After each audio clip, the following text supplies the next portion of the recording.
വിശുദ്ധ പൗലോസ് അപ്പോസ്തലൻ റോമാക്കാർക്ക് എഴുതിയ ലേഖനത്തിൽ നിന്ന് 8-ാം അധ്യായം 12 മുതൽ 17 വരെയുള്ള വാക്യങ്ങൾ.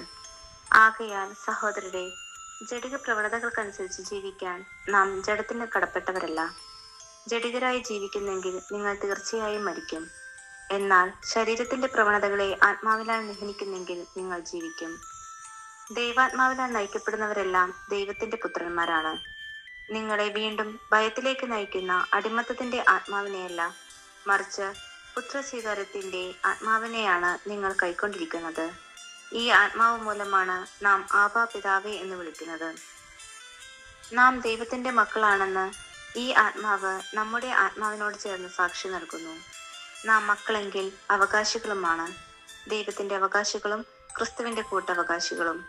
എന്തെന്നാൽ അവനോടൊപ്പം ഒരിക്കൽ മഹത്വപ്പെടേണ്ടതിന് ഇപ്പോൾ അവനോടുകൂടെ നാം പീഡ അനുഭവിക്കുന്നു. ദൈവവചനമാണ് നാം കേട്ടത്. മത്തായി എഴുതിയ സുവിശേഷം 5-ാം അധ്യായം 1 മുതൽ 12 വരെയുള്ള വാക്യങ്ങൾ. ജനക്കൂട്ടത്തെ കണ്ടപ്പോൾ യേശു മലയിലേക്ക് കയറി. അവൻ ഇരുന്നപ്പോൾ ശിഷ്യന്മാർ അടുത്തെത്തി. അവൻ അവരെ പഠിപ്പിക്കാൻ തുടങ്ങി.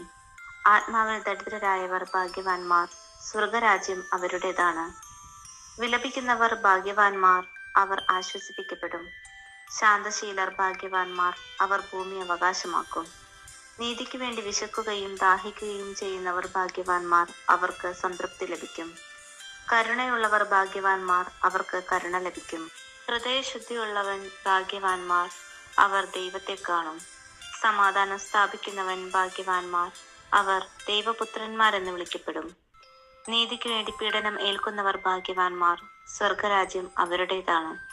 എന്നെ പ്രതി മനുഷ്യർ നിങ്ങളെ അവഹേളിക്കുകയും പീഡിപ്പിക്കുകയും എല്ലാവിധ തിന്മകളും നിങ്ങൾക്കെതിരെ വ്യാജമായി പറയുകയും ചെയ്യുമ്പോൾ നിങ്ങൾ ഭാഗ്യവാന്മാർ.